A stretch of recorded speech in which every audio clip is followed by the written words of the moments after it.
Así es que les invito a que vayan hasta Hechos 25. Hechos 25, versículo 13. Vamos a leer el resto del capítulo 25 y todo el capítulo 26 hasta el verso 32. Vamos a leer la palabra. Dice allí, Hechos 25. Pasados varios días, el rey Herodes, Agripa II y Berenice llegaron a Cesarea y fueron a saludar a Festo. Como estuvieron allí muchos días, Festo presentó el caso de Pablo ante el rey diciendo: hay un hombre que Félix dejó preso, acerca del cual, estando yo en Jerusalén, los principales sacerdotes y los ancianos de los judíos presentaron acusaciones contra él, pidiendo sentencia condenatoria contra él. Yo le respondí que no es costumbre de los romanos entregar a un hombre sin que antes el acusado confronte a sus acusadores y tenga la oportunidad de defenderse de los cargos. Así que cuando se reunieron aquí sin ninguna demora, al día siguiente me senté en el tribunal y ordené traer al hombre. Levantándose los acusadores, presentaban acusaciones contra él, pero no de la clase de crímenes que yo suponía, sino que simplemente tenían contra él ciertas cuestiones sobre su propia religión y sobre un cierto Jesús ya muerto, de quien Pablo afirmaba que estaba vivo. Pero estando yo perplejo cómo investigar estas cuestiones, le pregunté si estaba dispuesto a ir a Jerusalén y ser juzgado de estas cosas allá. Pero como Pablo apeló que se le tuviera bajo custodia para que el emperador Nerón diera el fallo, ordené que continuara bajo custodia hasta que yo lo enviara al César. Entonces Agripa II dijo a Festo: a mí también me gustaría oír al hombre. Mañana lo oirás, dijo Festo. Así que al día siguiente, cuando Agripa y Berenice entraron en el auditorio en medio de gran pompa, acompañados por los comandantes y los hombres importantes de la ciudad, por orden de Festo, fue traído Pablo. Y Festo dijo: Rey Agripa, y todos los demás aquí presentes con nosotros, este es el hombre acerca del cual los judíos, tanto en Jerusalén como aquí, me hicieron una petición declarando a gritos que no debe vivir más. Pero a mí me parece que no ha hecho nada digno de muerte. Pero como él mismo apeló al emperador, he decidido enviarlo a Roma. Sin embargo, no tengo nada definido sobre él para escribirle a mi señor. Por eso lo he traído ante ustedes y especialmente ante ti, rey Agripa, para que después de que se le interrogue yo tenga algo que escribir. Porque me parece absurdo, al enviar un preso, no informar también de los cargos en su contra. Agripa II, siguiendo la historia, aunque está dividida por el capítulo, Agripa II dijo a Pablo: se te permite hablar en tu favor. Entonces Pablo, extendiendo la mano, comenzó su defensa. Con respecto a todo aquello de lo que los judíos me acusan, me considero afortunado, oh rey Agripa, de poder presentar hoy mi defensa delante de usted. Sobre todo porque es experto en todas las costumbres y controversias entre los judíos, por lo cual les ruego que me escuche con paciencia. Pues bien, todos los judíos conocen mi vida desde mi juventud, que desde el principio transcurrió entre los de mi pueblo y en Jerusalén, puesto que ellos han sabido de mí desde hace mucho tiempo.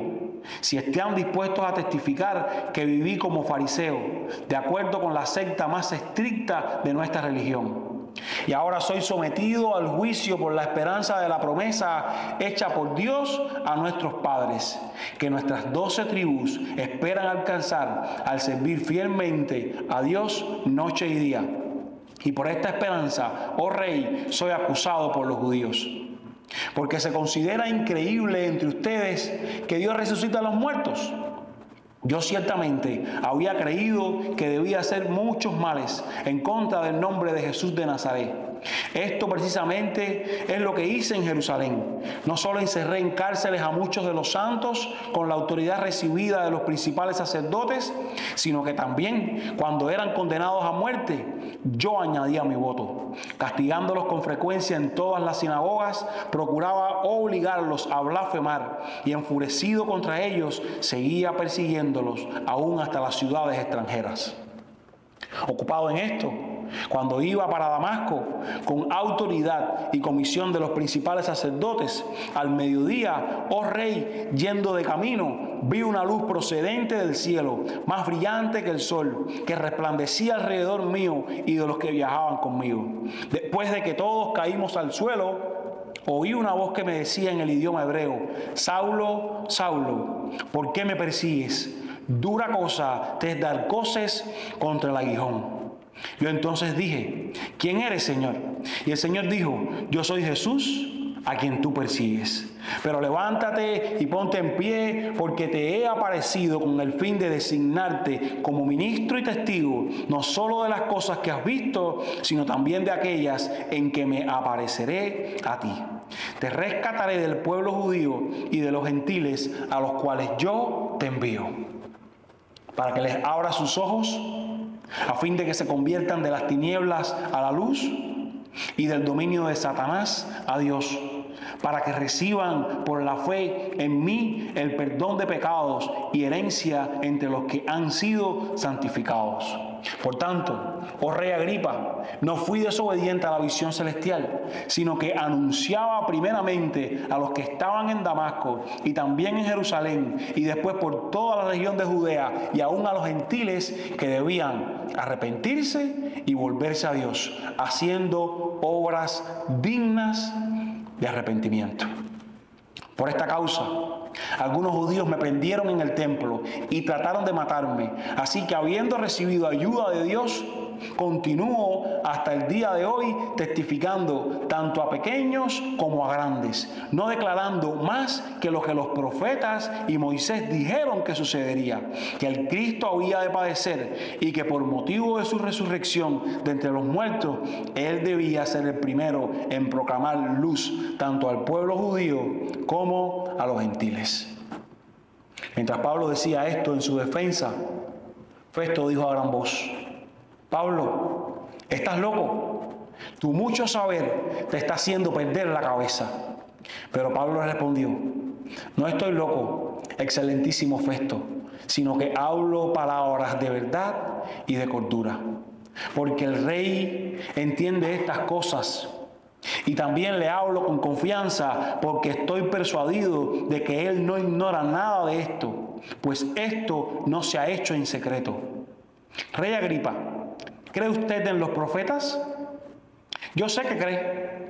Entonces Agripa II le dijo a Pablo: ¿en poco tiempo me persuadirás a que me haga cristiano?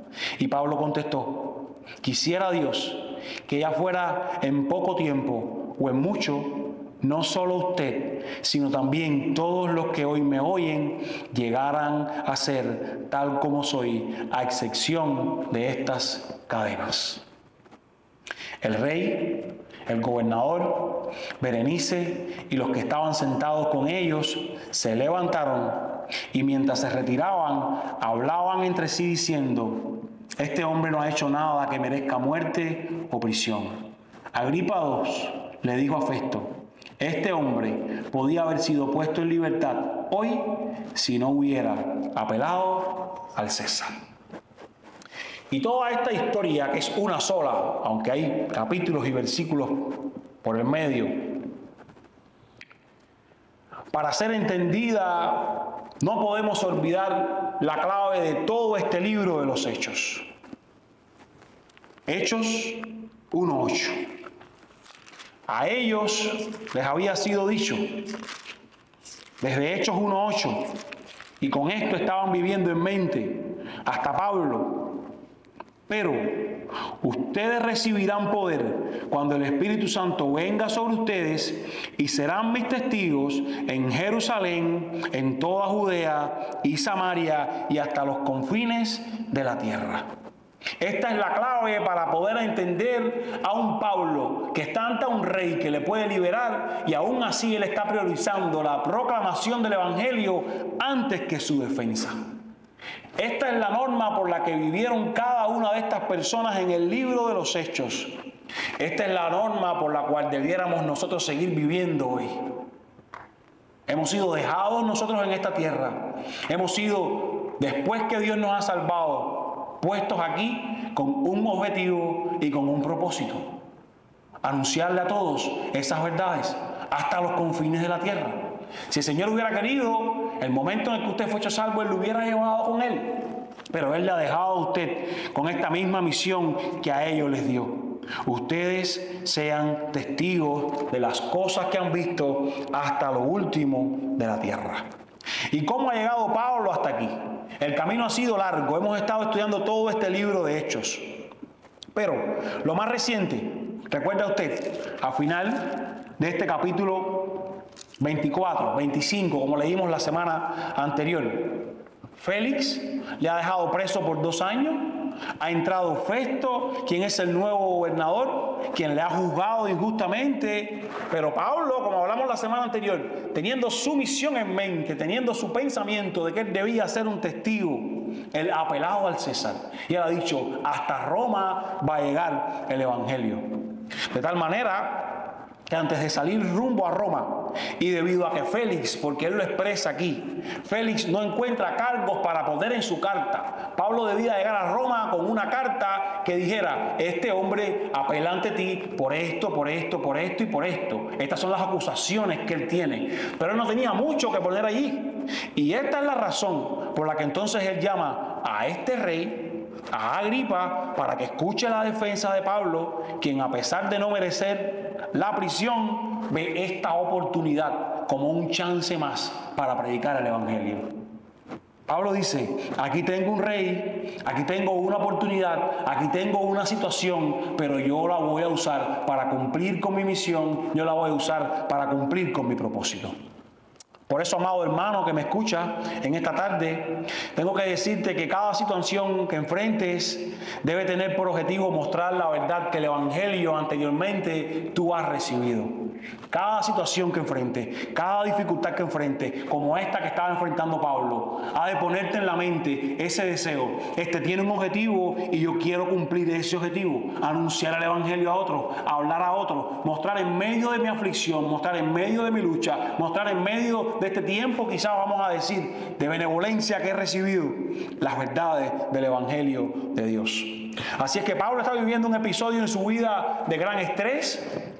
Pablo está viviendo un episodio en su vida de mucha ansiedad, incluso su vida está en riesgo, pero el enfoque de él en esta audiencia, en cada una de sus audiencias, no es defenderse. Su enfoque no es egocéntrico, su enfoque no es personal, su enfoque es de reino. Si fuéramos nosotros, ahí estuviéramos llamando a los abogados más grandes de la ciudad, ahí estuviéramos buscando las maneras de salirnos de aquel asunto, pero él está determinado, él está pensando, yo tengo que cumplir una misión. ¿Qué quieres hacer, Dios, con esto que ahora tú me has traído? Yo lo voy a hacer. Así es que él está presentando la verdad del Evangelio, aquella que es única capaz de transformar al hombre. Ahora, ¿cómo Pablo logra hacer esto? ¿Cómo Pablo logra tomar esta situación de tal manera que él pueda compartir el Evangelio, sea lo que sea que esté viviendo? ¿Cómo pudiéramos hacerlo nosotros? Número 1, aprovechando cada escenario que nos es provisto. Tú has de aprovechar cada escenario que Dios te provee para que tú compartas el Evangelio. Sea una aflicción o sea algo que te alegre mucho. Sea algo que no entiendas por qué está pasando o sea algo que tú tengas completo conocimiento de cuál es la razón por la que está ocurriendo. Así es que aquí han llegado el rey Agripa II y Berenice para presentar respetos a este nuevo gobernador. Eso es lo que nos dice el verso 13, si usted lo mira en su Biblia, y quiero que usted coja la Biblia en la mano, eso es lo que nos dice el verso 13 del capítulo 25. El rey Herodes y Berenice llegan a Cesarea para saludar a Festo. Hay un nuevo gobernador y el rey decide llegar para saludarlo, para rendirle honores. Ahora, Este Herodes, porque hay muchos Herodes que menciona la Biblia, es en parte judío y es el último en la línea de los Herodes que el Nuevo Testamento menciona. Este Herodes tiene una línea familiar muy negra. Su padre, Herodes Agripa, estuvimos leyendo en este libro de Hechos, fue quien mató a Jacobo, si usted se acuerda. Fue quien encarceló a Pedro y fue aquel que terminó comido por gusanos, que sintió creerse mucho.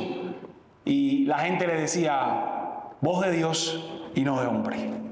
El tío abuelo de este Herodes, que hoy está Pablo presentándole el Evangelio, fue Herodes Antipas. Y si usted recuerda la Biblia, Marcos 6, este Herodes Antipas fue quien decapitó a Juan el Bautista, porque Juan el Bautista exponía su pecado de que él estaba con una mujer que él no podía estar. El tatarabuelo de este Herodes, otro de los Herodes mencionados en la Biblia, Herodes el Grande, si usted lo recuerda, Mateo 2:16, fue aquel que mató a todos los niños de Belén porque él tenía por intención matar a Jesús. Él no quería dejar que naciera aquel niño rey. Este era Herodes Agripa, con todo este antecedente en su familia. Berenice era su hermana. Y cuentan los historiadores que tenían ellos una relación incestuosa. Ella había tenido su marido para cumplir con las normas, pero mantenía relaciones de marido y mujer con el que era su hermano. Esto era algo escandaloso. Y al estar muchos días en Cesarea, Festo le cuenta toda la historia a Pablo, como ya hemos leído, porque él dice, él va a ir ante Nerón. Nerón era el César de aquellos días y yo no tengo que poner en el papel. Así es que un par de cosas a señalar aquí en estos primeros versos del 13 hasta el 27. Al estar ellos muchos días aquí, Festo se acerca, le pide a Agripa que le ayude para poder elaborar él una acusación que sea sólida y que pueda enviar en su informe al emperador. Eso es lo que dice en el verso 27 y leímos. Mírenlo por usted mismo. Me parece absurdo enviar un preso y no informar si hay cargos en su contra. Ayúdame con esto. Otra idea. Festo no puede entender las implicaciones de la resurrección de Cristo, porque él no conocía ni la vida de Cristo, ni el ministerio de Cristo, pero tampoco conocía lo profetizado sobre Cristo en las Escrituras. Es por eso que si usted mira en el verso 19 del capítulo 25, él está hablando de Jesús como alguien desconocido. Él dice, a él le están juzgando sobre cuestiones sobre su propia religión. Esto es 25, 19.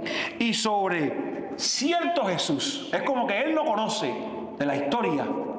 Él no conoce de las profecías. Cierto Jesús, ya muerto, de quien Pablo afirmaba que estaba vivo. Una vez más, algo más para compartir aquí. Esta audiencia a la que Pablo es presentado fue preparada con el único objetivo de honrar a Agripa y a Berenice, y es por eso que se describe en estos versos en medio de gran pompa.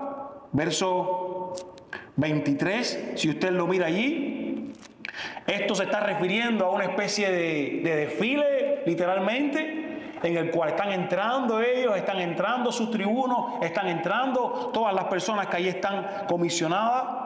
Ellos entraron ante aquel auditorio con una gran ostentación, acompañados de comandantes, acompañados de hombres importantes, principales de la ciudad. Ellos han traído sus ropas más elegantes, y esto recuerda a este antecesor de Herodes, como estamos hablando. Y escucha, era muy probable que Pablo no estuviera legalmente obligado a asistir a esta indagación, porque ya Pablo había apelado al César y él quedaba fuera de la jurisdicción de Festo. Él se quitaba cualquier veredicto cuando apelaba al César como una fórmula legal que los hombres, antes de llegar a César, pudieran dar. Pero Pablo está aprovechando el escenario que le ha sido provisto para cumplir con la misión que a él le ha sido dada. Una vez más, voy a ir ante este rey tan déspota. Voy a ir ante este hombre que ni conoce a Jesús. Esta es una oportunidad magnífica en la cual yo puedo compartir el Evangelio en un entorno tan importante. Eso tenía Pablo en mente. Eso debemos de tener nosotros en mente. Porque hay tanta gente que no conoce a Jesús a tu alrededor, que debes estar atento a cada oportunidad que Dios te provea para hablarles. Hay tanta gente. Y a veces nosotros estamos más concentrados en lo que tenemos que hacer que en la misión que nos ha sido dada. A veces estamos más concentrados en terminar el trámite que tenemos que en la misión que nos ha sido dada. Pero aquí Pablo está enfrentando un juicio y él dice, el Evangelio es poder de salvación para el perdido. Yo lo voy a anunciar. Y yo creo, hermano, que aquella pomposa reunión no fue un accidente. Dios preparó todo un escenario para que Pablo, una vez más, ante un rey, como él había sido llamado, pudiera mostrar las bellezas de la luz. De la misma forma, creo que Dios está trayendo momentos a tu vida, a mi vida, en los cuales necesitamos no solo hablar, sino mostrar las obras de Jesús. Si usted recuerda en Hechos 9:15, de Pablo había sido dicho, tú vas a ser un instrumento que expondrá mi palabra ante reyes, ante gobernantes. Y aquí estaba Pablo ante este rey mostrando el Evangelio. Tomando esta oportunidad, tomando este escenario, tomando esta conversación y haciéndola producir con lo que más valía. ¿Cuál es nuestro enfoque en la vida que estamos viviendo? Estamos pensando solo en nuestra agenda, en nuestro sueño, en nuestro deseo, en lo que tengo que hacer, en lo que tengo que cumplir. Estoy tan apurado para esto ahora. Dios está trayendo circunstancias. Solo basta que estemos atentos. Dios está trabajando en el corazón de personas que están esperando que usted le diga la palabra del Evangelio. Solo hay que estar atento. Número 2, ¿cómo vas a hacerlo? Versos del 1 al 23 en el capítulo 26. Articulando claramente cómo recibir perdón de pecados y herencia entre los santificados. Esto es lo que va a hacer Pablo ahora. Ponerlo bien claro. Porque no basta con decir, vengan a Dios. Vengan a Dios significa mucho para las personas. Vengan a Dios puede decir, vengan a Alá. Vengan a tal virgen. Dios te bendiga, dicen muchas personas. Hay que ser claros en lo que exponemos. Y esto es lo que va a hacer Pablo aquí ahora. Pablo en estos primeros 23 versos del capítulo 26 expone el Evangelio fielmente, sabiendo que ese era su llamado. Nosotros no podemos dar nada por sentado aprendiendo de cómo Él lo hizo. La gente necesitaba escuchar con fidelidad y claridad que se les explicara el Evangelio. Lo siguen haciendo la gente en estos tiempos. Y a veces nosotros estamos más enfocados en obtener un resultado, que no hemos sido llamados a eso, que en simplemente ser fieles en explicar para que la gente pueda entender. Así es que Pablo comparte su testimonio una vez más, coge el libro en la mano, capítulo 26. A Pablo le dicen, verso 1, se te permite hablar a tu favor. Entonces Pablo comenzó a hacer su defensa, que no se defendía él, que compartía el Evangelio. Pablo comparte su testimonio, les dice a ellos quién era antes de ser convertido. Y para acentuar esta transformación, él dice, yo viví como un fariseo. Verso 5, la secta más estricta de nuestra religión.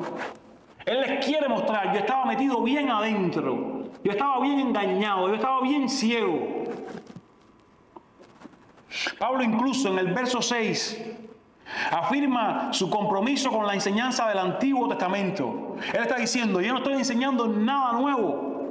Yo estoy enseñando la esperanza que por promesa nuestros padres han esperado. Ese Cristo, ese Mesías que ellos no habían reconocido, que aún hoy no reconocen muchos judíos, había venido, pero ellos lo habían esperado muchos años antes.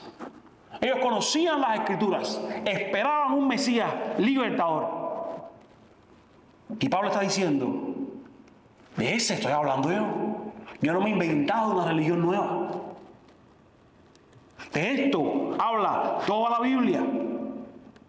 Habría un Mesías que vendría a quitar el pecado del mundo y a establecer su reino de justicia. Desde Génesis 3:15, donde fue dicho que la serpiente sería derrotada con un golpe certero en la cabeza por la simiente de la mujer. Desde allá estaba siendo anunciado que un descendiente de esa línea derrotaría a la serpiente, a Satanás. Y Pablo dice en el verso 8, ¿por qué ustedes no creen? ¿Por qué se considera increíble entre ustedes que Dios resucita a los muertos? Ustedes creen en la resurrección. ¿Por qué no creen que Cristo ha resucitado de los muertos? Entonces, Pablo sigue contando allí cómo él mismo, en los siguientes versos, del 9 en adelante, él mismo era un enemigo acérrimo de Jesús. Él dice que encerró a santos. Él dice que él dio su voto para que los mataran. Él dice que incluso procuraba obligarlos a blasfemar. Si usted lo lee ahí en estos versos, que eran condenados a muerte, yo añadía mi voto.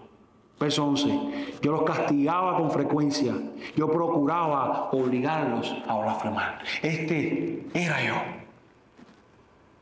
Allí estaba. De allí Dios me sacó. Y ocupado en esta misión, dice Pablo, en medio de esto, en medio de camino a seguir haciendo estos males, yo me encontré con el incomparable Jesús.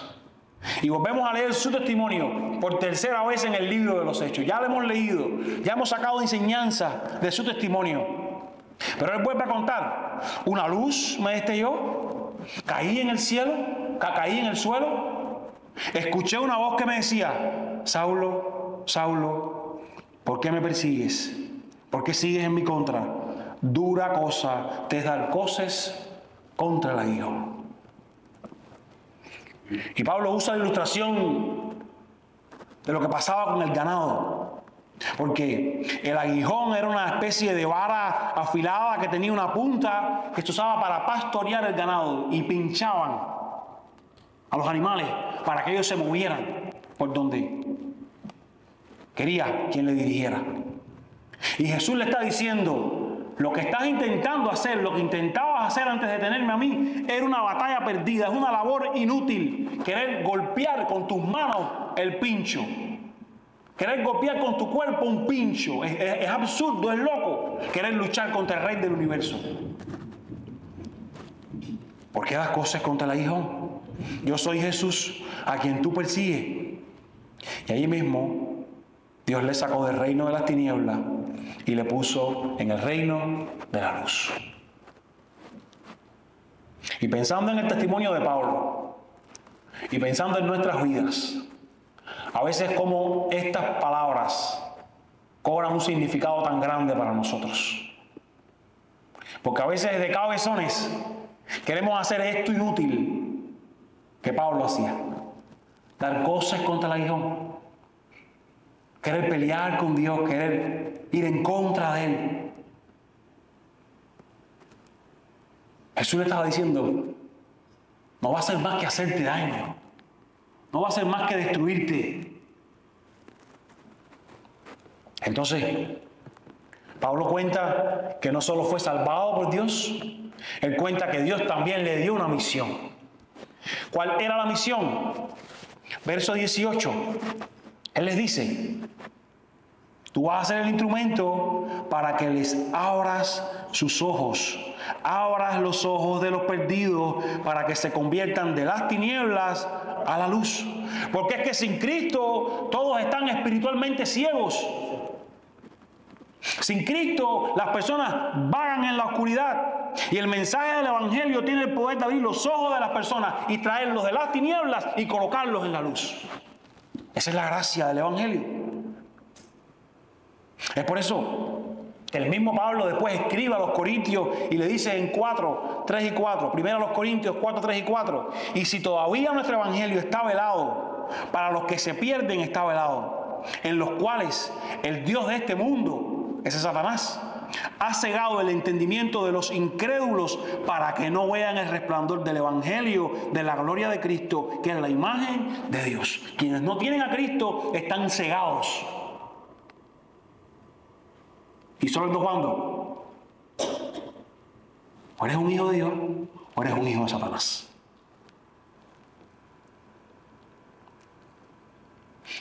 Y a Pablo le fue dada la misión de traer ese mensaje que les traía de las tinieblas a la luz, que les permitía estar ciegos como estuvo Pablo y poder abrir los ojos a nueva vida. Lo otro que le dice, Pablo tendrá la misión de anunciarles lo que va a ser posible que se vuelvan del poder de Satanás a Dios. Verso 18, del dominio de Satanás a Dios. Y esta frase expresa lo que los no creyentes no quieren oír. Lo que incluso algunos, estando en la iglesia por muchos años, no quieren oír. Estar en la oscuridad es servir a Satanás. No hay término medio. Andar en los caminos de Satanás es ser un siervo de él y no un siervo de Dios. No hay paños tibios. O es de un lado o es del otro. Esto es lo que dice Efesios también 2 a los cristianos sobre la vida sin Jesús. Ustedes andaban según la corriente de este mundo, conforme al príncipe de la potestad del aire. ¿Quién mandaba sobre sus vidas? Satanás. Y aquellos que caminan sin Jesús, tristemente están dominados por Jesús, por sus demonios, y el único que lo puede vencer es Cristo. Pablo está diciendo, a mí me fue dada esa misión. Por eso él también le dijo a los colosenses, en Colosenses 1:13, porque Él nos libró del dominio de las tinieblas y nos trasladó al reino de su Hijo amado. Esto lo hace Dios. La otra misión que recibió Pablo, que también tenemos nosotros al anunciar el mensaje del Evangelio, para que aquellos que escuchan, dice, miren usted ahí mismo en su Biblia, reciban por la fe en mí perdón de pecado y herencia entre los santificados. Esto es un lugar eterno en la casa de Dios. Esto es ser libertados de la enemistad que el pecado ha hecho que tengamos con el Dios de los cielos. Esto es ser librados de la ira de Dios, que será desatada. Y esto lo he dicho varias veces desde este lugar. Hay personas que juegan con el infierno. En el infierno voy a estar con no sé cuántas mujeres en el infierno. El infierno será el lugar donde el amor de Dios ya no estará. No habrá misericordia. No habrá gracia. Será su ira lo que estará allí presente. Y el hombre necesita entender que el Evangelio que predicaba Pablo, que predicamos nosotros, te saca de allí, te perdona de los pecados por la fe y te da un lugar de herencia entre los santificados. El Evangelio quita ese peso que el pecado produce en el hombre. El Evangelio trae la seguridad al creyente de que su salvación está garantizada por lo que pasó en la cruz y no por lo que el hombre puede hacer. Es por eso, Efesios 1:18 también Pablo les dijo a ellos, mi oración es que los ojos de su corazón les sean iluminados para que sepan cuál es la esperanza de su llamamiento, cuáles son las riquezas de la gloria de su herencia entre los santos. Hay riquezas en esa gloria para aquellos que hemos sido iluminados por el Señor. Y lo siguiente que Pablo dice aquí es que debido, verso 19 dice, por tanto, oh rey Agripa, no fui desobediente a la visión celestial. Debido a que él no fue desobediente, por esa razón está Pablo delante de ellos hoy testificando. Si Pablo hubiera sido desobediente, Pablo estuviera en otro lugar. Pero por esa razón, ahí está Pablo testificándoles a ellos.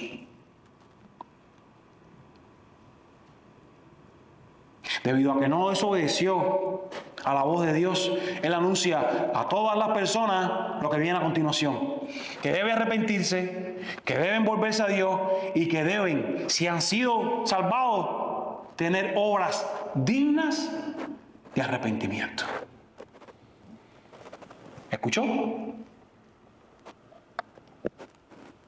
No lo quiero que lo oigas en mi boca, quiero que lo leas en la Escritura. Al final del verso 20. Yo le anuncio aún a los gentiles que debían arrepentirse, volverse a Dios, haciendo obras dignas de arrepentimiento. Porque aceptar a Cristo significa alejarse del mundo y volverse hacia una vida de obediencia a Dios. Ya el mundo no es más su dueño, ahora es Dios su dueño. Ya Satanás no es más su dueño, ahora es Jesucristo su dueño.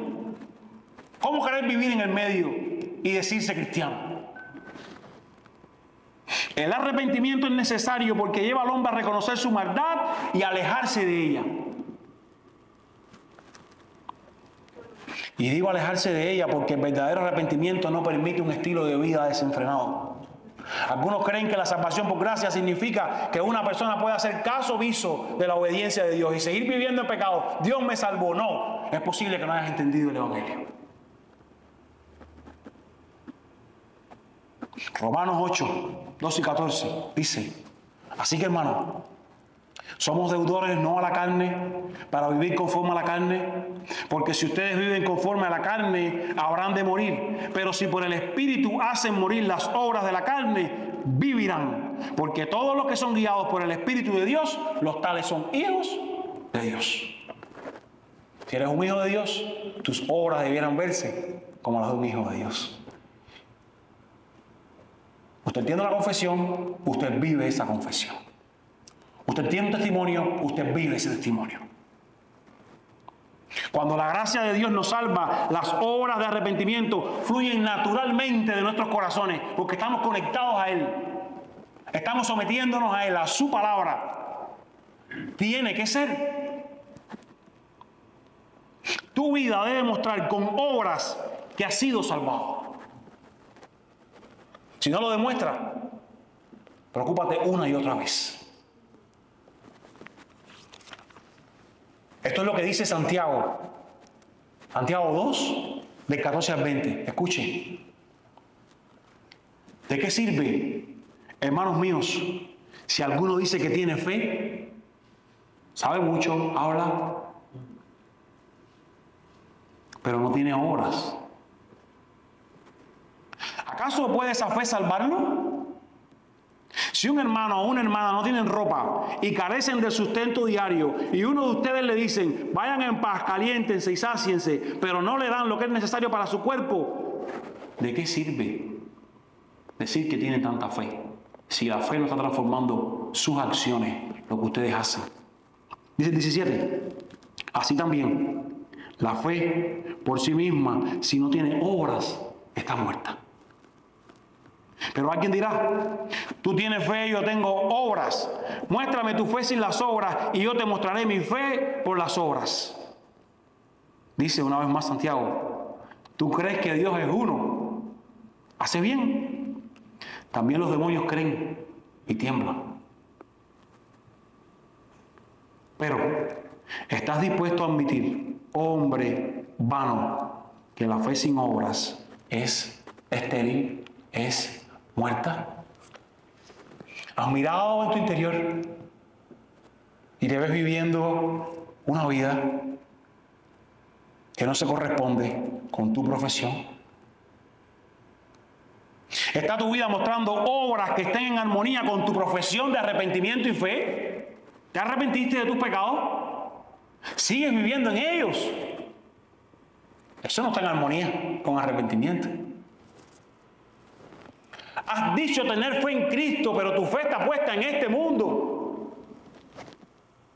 Eso choca.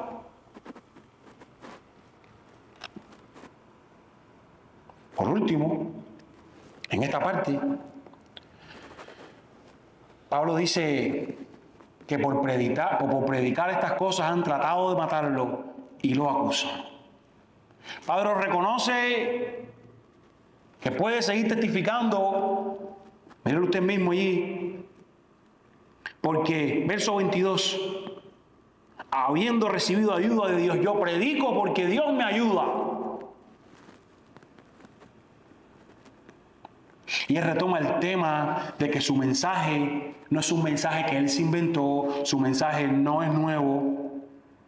Él no ha hablado más que lo que los profetas y Moisés dijeron. Dice, esto yo anuncio a pequeños y grandes, que el Cristo había de padecer, que por motivo de su resurrección de entre los muertos, él debía ser el primero en proclamar luz, tanto al pueblo judío como a los gentiles. Pero esto no me lo inventé yo, esto fue declarado por los profetas y los Moisés, ustedes lo saben. Yo predico lo que aquí está. Yo no predico sobre un sueño mío, yo no predico sobre una visión mía.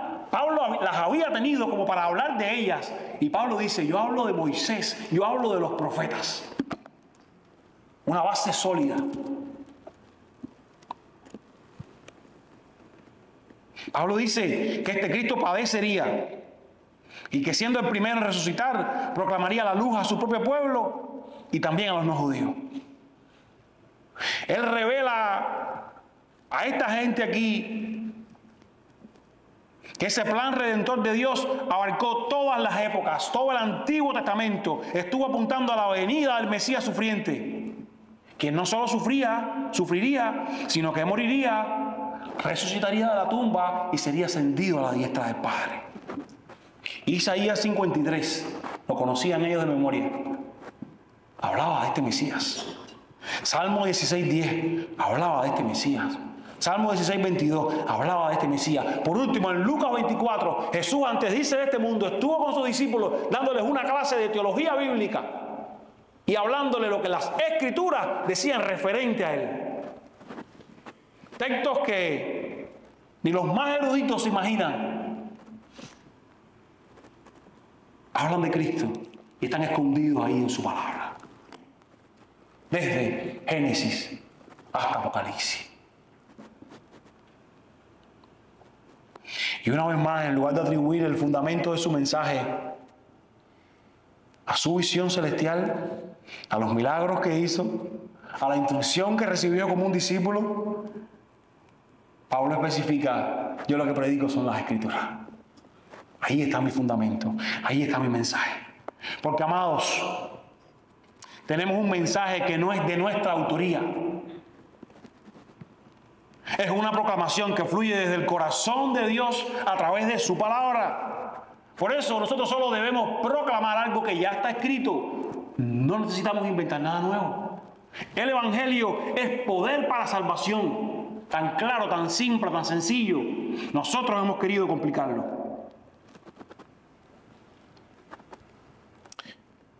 Y después de haber escuchado, porque de esto ha hablado Pablo, el Evangelio, después de haber leído aquí, en la Escritura, el Evangelio, te pregunto, ¿tienes una historia de conversión cierta? ¿Te has arrepentido de tus pecados pidiendo a Jesús que sea tu Señor, tu Salvador? ¿Has reconocido tu maldad? ¿Has reconocido tu pecaminosidad ante Dios? ¿Has reconocido que sin la obra de Cristo no puedes llegar a Dios? Si no lo has hecho, ¿por qué no hacerlo ahora? ¿Por qué no aceptar que incluso después de muchos años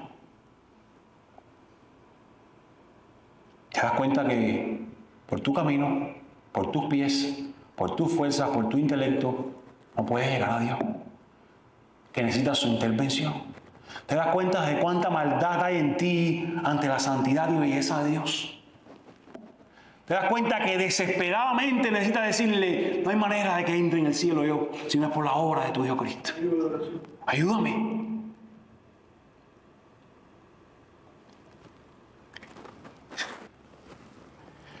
Porque a mí me puedes engañar con una falsa profesión. De seguro, yo soy imperfecto. A quienes están aquí como cristianos en esta comunidad de fe, los puedes engañar con falsas palabras.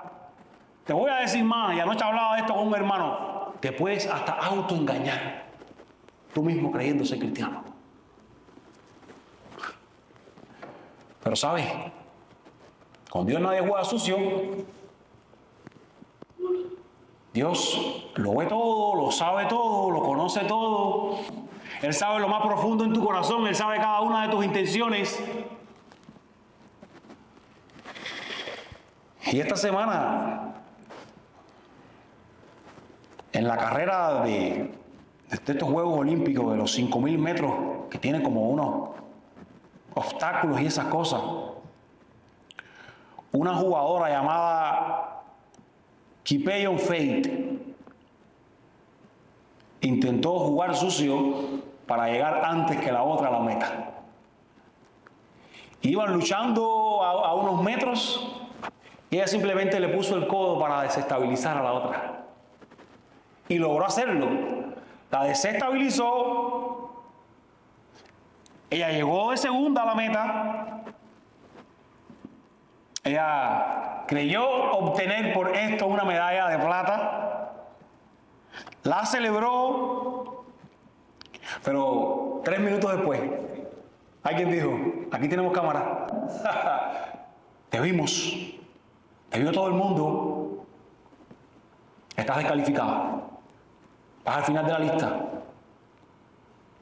Y quienes habían quedado en tercero, en cuarto, subieron al segundo y al tercero, entre aquella que ella la había metido el codo. Qué triste llegar a la meta y te digan, no tienes medalla. Porque tú intentaste por tus medios hacer algo que no debías hacer. Qué triste llegar a la meta y te digan, aquí no perteneces. Qué triste es escuchar ese texto que anoche hablábamos una vez más. Apartados de mí, hacedores de maldad, nunca os conocí. Qué triste.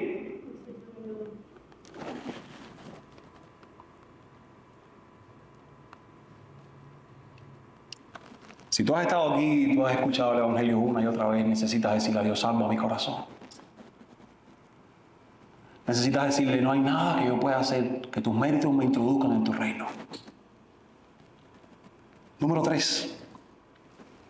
Pablo cumple con esta misión sabiendo que el evangelismo toma tiempo y no siempre va a recibir una respuesta positiva. Y es que ahora en los versos del 24 al 32 hay una respuesta. Porque racionalmente el tema de que un hombre resucitara de la muerte ya no pudo ser soportado por Festo. Y él le dice a Pablo, Pablo, te estás volviendo loco. Las muchas letras, los muchos estudios te han hecho perder la cabeza. Como muchos hoy en día no aceptan el mensaje del Evangelio. Y dicen, yo tengo que ver para creer. Dicen. Arguyen muchos que el Evangelio es irracional. Pero no lo es. De hecho, Pablo le responde a él. Y lo leímos. Verso 25. Pablo le respondió. No estoy loco, excelentísimo Festo, sino que hablo palabras de verdad y de cordura, aunque para ti suenen irracionales. Y lo que ocurre es que nadie nunca va a lograr entender el Evangelio a través de un ejercicio intelectual. Nadie va a lograr entender el Evangelio por su ingenio, por su ingenuo. Nadie va a lograr entender el Evangelio por sus propios medios. Él necesita que esa mente entenebrecida de la que hablábamos ahorita sea alumbrada para que pueda entender estas verdades.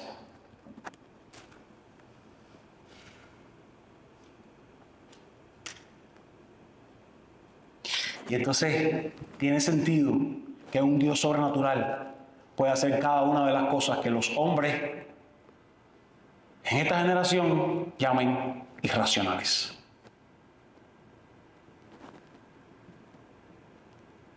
A ti que eres cristiano y anuncias este mensaje, ¿cómo respondes cuando eres acusado de loco por ser un creyente y hablar de él? ¿Cómo respondes?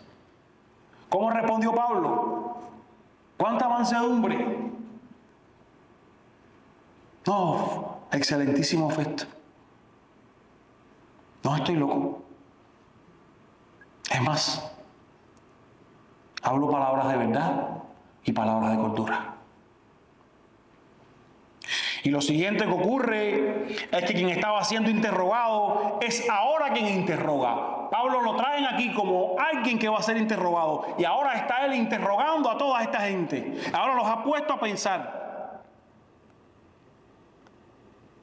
Incluso Pablo señala el conocimiento que el rey Agripa, Herodes Agripa II, tenía sobre las cuestiones judías. Y le pregunta, usted lo vio allí, 27, Rey Agripa, ¿cree usted en los profetas? Le dice, yo sé que sí. Y esta pregunta le creaba un problema al rey, porque si contestaba que sí, tenía que admitir que Jesús era el Mesías. Y eso le dejaba delante de todos sus amigos romanos, delante de todas aquellas personas, como un loco, como un ignorante.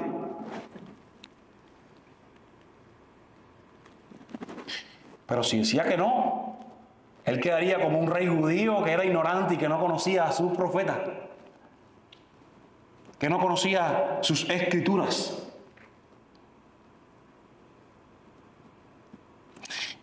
Y esta es la misma dicotomía en la que viven muchos hoy.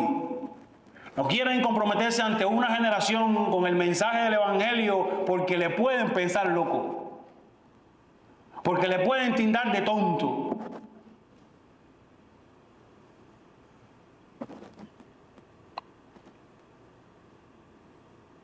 Y lo que hacen es evadir la pregunta, como hizo el rey. Él no respondió.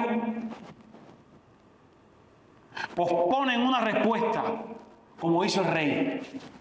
¿Y cuál es su respuesta? Mire, en poco tiempo me persuadirás a ser cristiano. Esto es lo que, este es el sentido detrás de esta frase que quizás Reina Valera traduce. Por poco me persuades a ser cristiano. Este es el sentido. En tan poco tiempo me vas a hacer cristiano. Y es que a veces, amados, vemos personas que son receptivas, que pueden escuchar el mensaje, que usted dice, está madurito, pero eso no existe. No hay casi cristiano. No existe. O es o no es, o está o no está, o sigue o no sigue, o es de Dios o es del diablo. Por tanto, nosotros no debemos conformarnos, y eso es exactamente lo que hace Pablo. Pablo muestra una vez más su corazón misionero y le dice, mírelo usted, verso 29, quisiera Dios que no solo usted, sino todos los que están aquí reciban lo que yo tengo, excepto estas cadenas. La gente que está escuchando dirá, ¿se piensa qué tiene él? Él está preso, encadenado, y él siente creer algo, tener algo.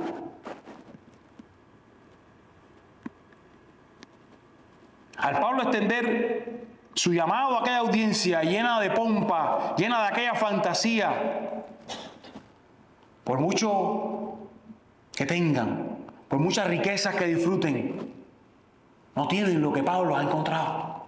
Y Pablo les está diciendo, yo quisiera que en medio de todo lo que ustedes tienen, ustedes solo, o ahora o más adelante, puedan llegar a tenerlo. Y una vez más, el contraste en esta escena es grande, porque Pablo está encadenado, Pablo está siendo interrogado en la parte que nadie quisiera estar, pero él tiene un tesoro mayor, aún preso.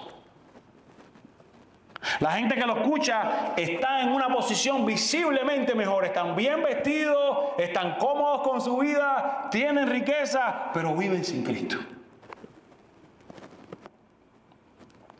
Y Pablo está diciendo, yo quisiera que las riquezas eternas de Cristo ustedes pudieran atesorarlas.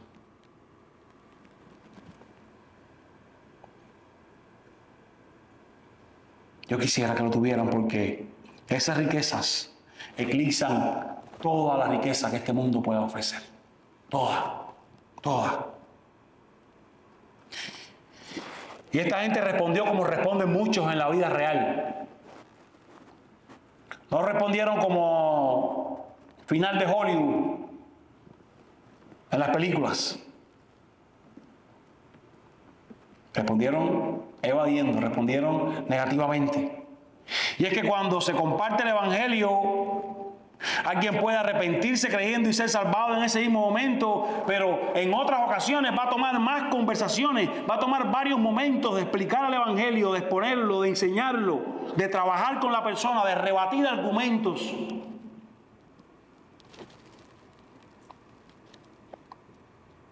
Incluso de diferentes personas.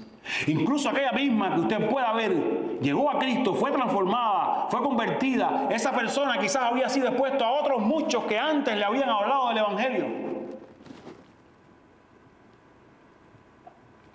Por eso como iglesia nosotros queremos enfocarnos en esto. En mostrar el Evangelio a las personas, una y otra vez. Por eso tenemos tiempo para compartir con las personas, discipulados que están orientados a evangelizarles, porque queremos que esto esté claro, que lo hayan entendido, que lo hayan escuchado claramente. No solo una vez, no solo un día desde el púlpito, en varias ocasiones. Que comprendan la obra del Espíritu. Y la respuesta del rey a Pablo nos recuerda que en nuestra evangelización es posible que no siempre o nunca veamos un avivamiento cuando proclamamos la palabra de Dios. Eso es lo que todos esperan. Masas convertidas, multitudes convertidas. Pero el evangelismo toma tiempo. Los cristianos simplemente arrojan semillas del evangelio. Es Dios quien da el crecimiento. Dios nos ha llamado a nosotros solo a ser fiel. Él se va a encargar del resto. Usted comparta bien el mensaje, sea fiel a eso.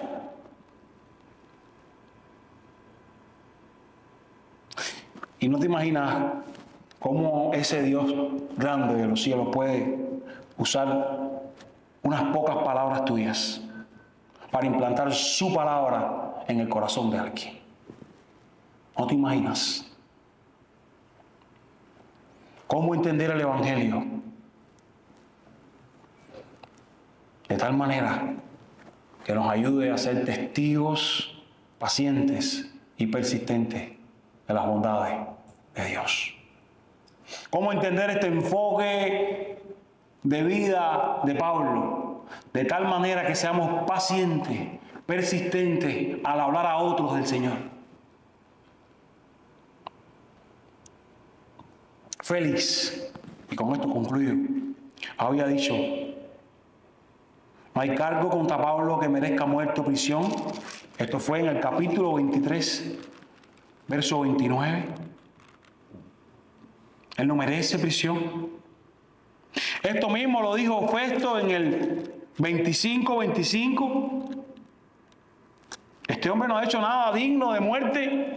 Ahora, los versos 30 al 32 están conversando entre ellos, Agripa, Berenice y ellos. Este hombre no merece muerte o prisión. Es más, si le hubiera apelado al César, pudiera haber quedado en libertad. Y como dije al inicio, en el 26:1, a Pablo se le ha dicho, habla a tu favor. Y la defensa de Pablo es a favor del Evangelio de Dios. Habla a tu favor y la defensa de Pablo es a favor de que la palabra de Dios sea compartida. Esto pasa cuando mi deseo son los deseos de Dios. Hablar a mi favor significa que aunque se ponga en riesgo mi libertad, aunque se ponga en riesgo mi bienestar, yo hablo y vivo por los deseos del cielo. Pablo era inocente. Pablo podía haber quedado aquel día en libertad, pero enfrentó esta situación con el único objetivo de mostrar la verdad del Evangelio. Amado, cada situación que enfrentes tenga por objetivo mostrar la verdad del Evangelio que otros anteriormente han anunciado. Cada cosa, por mucho que no lo entiendas. Vamos a orar a nuestro Señor.